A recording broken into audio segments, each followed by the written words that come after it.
बिस्मिल्लाहिर्रहमानिर्रहीम। अस्सलाम वालेकुम स्टूडेंट। जैसे कि लास्ट लेक्चर में हमने ओलिगोपली पढ़ लिया था और ओलिगोपली स्टार्ट किया हुआ था और हमने ओलिगोपली में लास्ट डिस्कशन यहाँ पे हमने कंप्लीट की थी। तो आज देखते हैं फर्दर इसे ऑनवर्ड। टॉपिक हमारे ये price cartel can be harmful to society because of the following reason. जो प्राइस कार्टेल है ये सोसाइटी के लिए हार्मफुल होगा। ठीक है, किन रीजंस की वजह से ये हार्मफुल है? नंबर वन, हायर प्राइसेस की वजह से। ऑब्वियस बात है, जब कार्टेल होगा तो प्राइसेस ज़्यादा चार्ज की जा रही होंगी। ठीक है, member firm generate super profit on the cost of buyer by charging higher price. Shortage रख के प्राइसेस बढ़ाकर याशी करेंगे प्रोड्यूसर और कंज्यूमर बेचारा ज़्यादा पैसे पे कर रहा होगा। लैक ऑफ ल्यूसिडिटी, यहाँ पे क्लैरिटी नहीं होती। ओलिगोपली में चीज़ों को इतना क्लियर नहीं रखा जा रहा होता। ठीक है, यहाँ पे इंफॉर्मेशन कस्टमर से छुपाई जा रही होगी, उसको क्लियर कट इंफॉर्मेशन नहीं दे रहे होंगे और बस वो जो इंफॉर्मेशन छुपानी थी उससे हम अपना प्रॉफिट कमा रहे हैं। मेंबर में एग्री टू हाइड प्राइस और विद होल्ड इंफॉर्मेशन, या तो प्राइसेस छुपा लेते हैं या तो इंफॉर्मेशन इनकम्प्लीट देते हैं। Such as hidden charges on credit card transaction. For example,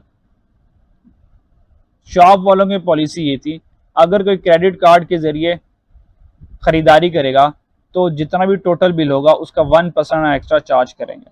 अब ये बात उन्होंने दुकान में ना कहीं लगाई नहीं थी, बस एक छोटा सा नोटिस लगाया हुआ था। ठीक है, और इस छोटे से नोटिस के ऊपर क्या करें, अब कस्टमर जिसने बिल नहीं चेक किया होगा उसको बेचारे को पता नहीं चलना उसके क्रेडिट कार्ड की पेमेंट के ऊपर 1% क्या करके एक्स्ट्रा चार्जेस उसने इन्होंने काट लिए। ठीक है, या इसकी एक और एग्जांपल हो सकती है कि फॉर एग्जांपल हम किसी रेस्टोरेंट में गए और उस रेस्टोरेंट में लिखा हुआ था ये जो आप खाना ऑर्डर करेंगे ये 2000 रुपये का।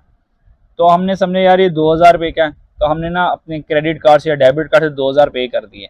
अब कॉर्नर पे नीचे जाके छोटा से लिखा हुआ था, भाई जो ऊपर वाली प्राइस है ये एक्सक्लूसिव ऑफ टैक्स है। क्या है?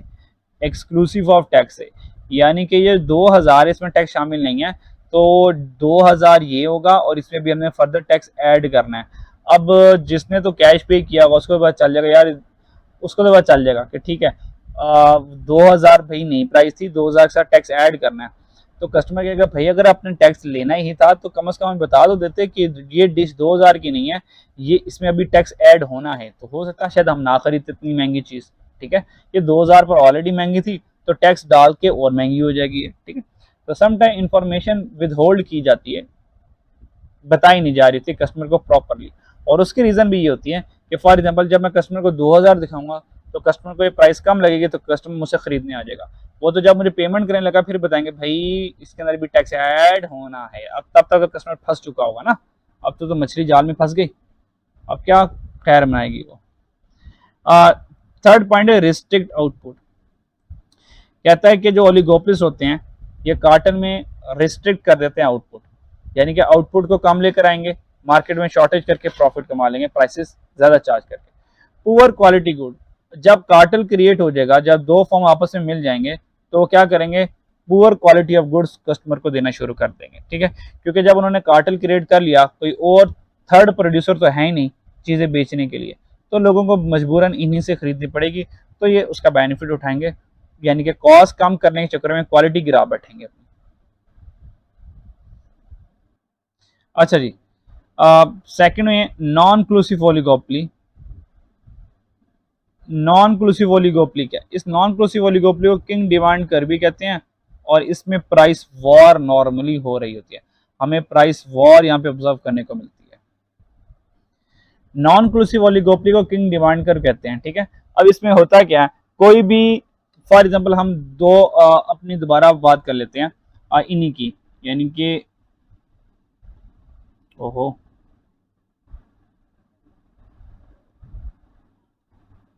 Honda versus Toyota. अब होंडा और टोयोटा ने कहा भाई, होंडा ने कहा भाई मैं तो अपनी मर्जी की प्राइस चार्ज करूंगा और टोयोटा ने कहा भाई मैं भी अपनी मर्जी की प्राइस चार्ज करूंगा। दोनों ने कहा हम अपनी अपनी मर्जी की प्राइसेस चार्ज करेंगे। ठीक है जी, अच्छा जी, तो अगर ये दोनों अपनी अपनी मर्जी की प्राइसेस चार्ज कर रहे हैं, यानी कि दोनों आपस में क्लूजन नहीं कर रहे, एक प्राइस पर नहीं आ रहे, इसी कॉन्सेप्ट कहते हैं नॉन क्लूजन। क्लूजन मीन टकराना, पर ये टकराना फिजिक्स वाला नहीं है, टू कोलाइड। इसका मतलब होगा कि वो मिल रहे हैं एक पॉलिसीज के ऊपर, एक प्राइस के ऊपर, ठीक है। अच्छा जी, तो हमने कहा कि theory of oligopoly suggest that once a price has been return. अच्छा, पढ़ लीजिए, इन शॉर्ट मैंने समरी आपको बता दिया कि जो नॉन इंक्लूसिव ओलिगोपोली होंगे उनमें क्या होगा, हर कोई अपनी अपनी प्राइसेस चार्ज कर रहा होगा। Each firm is independent regarding price and output policy. हर कोई फर्म जो होगी वो इंडिपेंडेंट होगी रिगार्डिंग प्राइस पॉलिसी। इसका मतलब ये है हर कोई फर्म अपनी मर्जी मर्जी की प्राइस चार्ज करेगी और आउटपुट कितना लेकर आना ये भी उसकी मर्जी होगी, ठीक है जी। और इसी कंसेप्ट को नॉन इंक्लूसिव को किंग डिमांड कर भी कहते हैं। क्यों कहते हैं इंशाल्लाह भी डायग्राम से देखेंगे। अच्छा जी, किंग डिमांड कर में, किंग डिमांड कर्व है कि ये सारी डायग्राम है किंग डिमांड कर्व है और ये इसकी एक्सप्लेनेशन है। तो इसी डायग्राम से मैं आपको सारी चीजें समझा देता हूँ। किंग डिमांड कर्व असल में ये है, फॉर एग्जांपल मेरे पास फर्म ए है, फर्म ए है और फर्म बी है, दोनों आपस में अपनी अपनी प्राइसेस तय कर लेते हैं। फर्म ए ने कहा कि भाई मैं चाहता हूँ कस्टमर मेरे पास ज्यादा आ जाए या मैं चाहता हूँ मेरा प्रॉफिट ज्यादा हो जाए। तो इस प्रॉफिट ज्यादा करने के चक्कर में फर्म ए ने क्या किया, यार मैं प्राइस बढ़ाता हूँ, या मैं प्राइस बढ़ाऊंगा तो महंगी चीज बेचूंगा तो लोग जब खरीदेंगे मुझे प्रॉफिट होगा। फर्म ए ने क्या किया, अपनी प्राइसेस इंक्रीज कर ली। फर्म बी ने क्या किया, अपनी प्राइसेस को इंक्रीज नहीं किया बल्कि प्राइसेस सेम रख ली। अब यहाँ से एक मसला खड़ा हो गया, और मसला ये आया, फर्म ए की प्रोडक्ट महंगी हो गई जबकि फर्म बी की प्रोडक्ट सस्ती लोगों को नजर आ रही थी। तो जितने भी यहाँ पे अवाम बैठी थी, जितने भी लोग बैठे थे, वो सारे के सारे फर्म बी के पास आना शुरू हो जाएंगे क्योंकि फर्म बी की प्रोडक्ट चीपर लग रही थी। तो फर्म ए को प्राइस इंक्रीज करना, फॉर एग्जांपल। अच्छा जी, वीडियो में थोड़ा सा मसला आ गया था, अब पता नहीं हमने कहाँ से डिस्कशन मैंने क्लोज की थी। चलें, नॉन इंक्लूसिव ओलिगोपोली में हमें पता है कि जो फर्म्स होती हैं वो इंटरडिपेंडेंट ईच अदर होती हैं। इंटरडिपेंडेंट ईच अदर का मतलब वो इंडिपेंडेंट होती हैं अपनी प्राइस और आउटपुट की पॉलिसीज में, ठीक है। यानी कि हर कोई फर्म अपनी मर्जी की प्राइस सेट करता है, अपनी मर्जी का आउटपुट सेट करता है। इसी को समझते हैं डायग्राम से। तो और ये जो जितने पॉइंट्स लिखे इंशाल्लाह इसी को एग्जांपल से मैं कवर कर दूंगा। हमारे पास टू फर्म है, फर्म ए और फर्म बी, ठीक है। फर्म ए ने सोचा मैं प्राइसेस इंक्रीज करूंगा, ज़्यादा महंगी चीज़ें बेचूंगा तो मुझे फ़ायदा होगा, ठीक है। तो फर्म ए ने प्राइस इंक्रीज की, यानी कि नॉर्मली इस वक्त प्राइसेस ये चल रही थी और ए और बी सारे सारे इस प्राइस के ऊपर चीज़ें सेल कर रहे थे, ठीक है जी। और ये हमारे पास मार्केट में क्वांटिटी थी। तो जहाँ पर और ये जो हमारी डायग्राम है, ये वाली जो कर्व है, ये इलास्टिक फॉर्म है, ये इलास्टिक डिमांड है और यहाँ से इन इलास्टिक डिमांड शुरू हो जाती है। ये इलास्टिक आ गई और ये इन इलास्टिक आ गई, ठीक है। और जो इनका जंक्शन पॉइंट है, ये जंक्शन पॉइंट है, यहाँ पे किंग बनता है, यहाँ पे क्या बनता है, किंग बनता है, ठीक है। ये जो किंग है ये इलास्टिक और इन इलास्टिक को कंबाइन करता है, एज अ ब्रिज के तौर पर काम कर रहा है, ठीक है जी। तो नॉर्मली सारी इसी प्राइस के ऊपर चीज़ें बेच रहे थे। अब हुआ क्या, फर्म मैंने प्राइस इंक्रीज करने का फायदा किया, यानी कि उसने ये प्राइस इंक्रीज कर दी। जैसे प्राइस इंक्रीज की तो क्योंकि इंटरडिपेंडेंट है, ये हमने भी पढ़ा, ओलिगोपोली में नॉन इंक्लूसिव में इंटरडिपेंडेंट होती है, एक दूसरे के ऊपर नजर रखे हुए होती है। तो जैसे ए ने प्राइस इंक्रीज की तो बी स्मार्ट था, बी ने क्या किया, अपनी प्राइस इंक्रीज नहीं की बल्कि बी ने अपनी प्राइस सेम रखी। तो जितने भी लोग थे उन्होंने कहा भाई ए ने तो प्रोडक्ट महंगी कर दी है, तो बी ने तो प्राइस इंक्रीज की नहीं की, तो बी तो सस्ती मिल रही है। तो लोग सारे सारे बी की तरफ आ गए, तो ए की तरफ कम लोग आ रहे हैं। तो देखें, जब ए ने प्राइस इंक्रीज की तो ए को प्राइस इंक्रीज करने से कोई फायदा नहीं हुआ, तो ए का प्राइस इंक्रीज करना प्राइस इलास्टिक रहा, यानी कोई फायदा उसको नहीं हुआ। ए ने कहा यार प्राइस इंक्रीज करके तो फायदा नहीं हुआ, let's try to decrease the prices. A ने क्या किया, प्राइस डिक्रीज कर दी। अब बी स्मार्ट था, जैसे ही बी ने देखा यार ए ने प्राइस कम कर दिया तो ए इस पॉइंट से नीचे आ गया कि भाई अब की बार तो चीज़ें सस्ती बेचूंगा, ज़्यादा सेल होंगी। तो बी ने कहा अगर मैंने प्राइसेस को कम नहीं किया, सेम रखी, तो अब की बार तो बी ए सस्ता हो जाएगा, लोग तो सारे एक तरफ भाग जाएंगे। तो बी ने भी अपनी प्राइसेस कम कर दी। तो देखें ए ने भी कम कर दी, बी ने भी कम कर दी, ठीक है। तो इस केस में जो ए ने प्राइस डिक्रीज की है, तो प्राइस डिक्रीज करने से ए को कोई फायदा नहीं हुआ। ए के लिए प्राइस डिक्रीज करना प्राइस इन इलास्टिक रहा, ठीक है। अब चेक करें कि इस केस में ए ने भी प्राइस कम कर दी, बी ने भी प्राइस कम कर दी। टेम्पररी तौर पर मान लें कि इससे आगे केस चले, ए ने और प्राइस डिक्रीज कर दी तो बी ने और प्राइस डिक्रीज कर दी। अब चेक करें ए और बी में एक प्राइस वॉर स्टार्ट होगी। क्या स्टार्ट होगी? एक प्राइस वॉर स्टार्ट होगी, जो कि हमने पढ़ा था कि नॉन इंक्लूसिव में प्राइस वॉर होती है। अब देखिए इनमें प्राइस वॉर शुरू होगी, तो इस प्राइस वॉर में जो कंज्यूमर हैं उसको बेनिफिट हो रहा होगा और प्रोड्यूसर का नुकसान हो रहा होगा। ठीक है जी। अच्छा जी, तो ये नॉन इंक्लूसिव ओलिगोपोली होता है। और यहां से कीमती बात बताना रह गया, और एक बात याद रखिएगा, किंग डिमांड कर्व में आपको पता है फर्म इक्विलिब्रियम क्या था? Firm equilibrium where MC is equal to MR.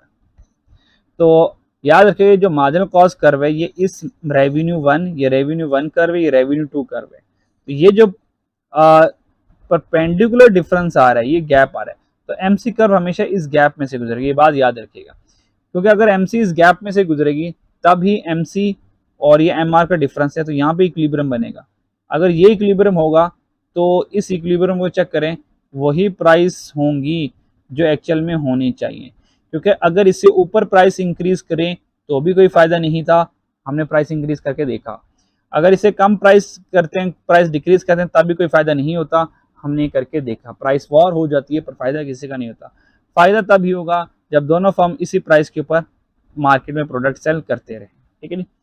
तो ये इनइलास्टिक वाली डिमांड है, ठीक है, सॉरी इलास्टिक वाली डिमांड है, दैट्स वाई ये प्राइस इलास्टिक डिमांड है। ठीक है, और ये इनइलास्टिक डिमांड है, दैट्स वाई ये लेस इलास्टिक डिमांड है। और इसको नॉन मैचिंग क्यों कहते हैं? नॉन मैचिंग इसलिए कहते हैं क्योंकि जब एक फर्म प्राइस इंक्रीज करती है तो दूसरी फर्म प्राइस इंक्रीज नहीं करती, मैच नहीं कर रही। और इसको हम मैचिंग इसलिए कहते हैं, ये डिक्रीज वाली साइड में बनता है। जब इसने प्राइस डिक्रीज किया तो बी ने प्राइस डिक्रीज किया, तो ये प्राइस डिक्रीज इसमें मैचिंग हो रही है। ठीक है, इसमें मैचिंग हो रही है और इसमें नो मैचिंग। ठीक है जी।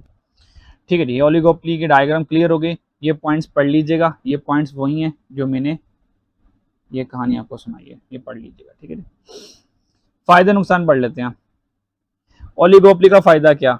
पहला फायदा, member of oligopoly might be able to set prices through this may be illegal. ठीक है, अच्छा दिस में बी इलीगल। अब ये जो फायदा बयान किया जा रहा है प्रोड्यूसर के हिसाब से फायदा बयान किया जा रहा है, डिस्क्राइब किया जा रहा है। ऑब्वियस बात है, ओलिगोपोली जब एक सिंगल प्राइस सेट करेंगे उनका प्रॉफिट ज्यादा होगा। Second, oligopolies firm are able to make large profit. वो ओलिगोपोली जो होंगे वो लार्ज प्रॉफिट अर्न करें, क्यों? क्योंकि वो चंद सेलर है। अगर वो चंद सेलर होंगे इसका मतलब वो ज्यादा प्रॉफिट अर्न कर लेंगे। Third one, barrier to entry allow oligopolies firm to maintain profit in long run. Oligopolies जो है वो बैरियर क्रिएट करेगा, जब वो बैरियर क्रिएट करेगा तो ऑब्वियस बात है वो लॉन्ग रन में प्रॉफिट इजीली अर्न कर लेगा। Customer are easily able to make price comparison among the few player existing in the market. अच्छा, मार्केट में चंद सेलर होंगे, अगर चंद सेलर होंगे तो कस्टमर के लिए प्राइसेस का पता करना हर एक से आसान होगा, तो प्राइस कंपैरिजन करना आसान होगा क्योंकि चंद प्लेयर है मार्केट में। Stable prices in the market, market में प्राइसेस स्टेबल होंगी। कैसे स्टेबल होंगी? ऑब्वियस बात है, जब आप प्राइस कार्टेल क्रिएट करेंगे मार्केट में प्राइस स्टेबल होगी तो सप्लायर और कंज्यूमर और प्रोड्यूसर दोनों के लिए प्राइसेस के बारे में जानना ज़रा आसान हो जाएगा। ठीक है जी। डिसएडवांटेज देखते हैं ओलिगोपोली प्राइस कार्टेल के। Price setting in oligopoly might prove disadvantageous to customer. अब देखें, ऊपर प्राइस सेट करना प्रोड्यूसर के लिए एडवांटेज था, और अगर हम प्राइस सेट करते हैं यानी कि कार्टेल क्रिएट करते हैं तो वो डिसएडवांटेज बन जाएगा कस्टमर के लिए। सेकंड देखते हैं, innovation of small player in the industry stifled. जो इनोवेशन होती है ना छोटे मोटे प्लेयर की, वो स्टिफल्ड हो जाती है, वो दब जाती है, वो प्रमोट नहीं होती। बड़ी बड़ी जो वेल्स होती हैं वो छोटी छोटी मछलियों को खा पी जाती हैं। अगर कोई छोटी मछली जो है, कोई छोटा प्रोड्यूसर जो है वो प्रोडक्ट में इनोवेशन लेकर आ भी रहा होगा तो बड़ी बड़ी वेल्स होंगे वो उसकी इनोवेशन को मार्केट तक पहुंचने नहीं देंगे, पहले ही वो रिजेक्ट करवा देंगे। ठीक है,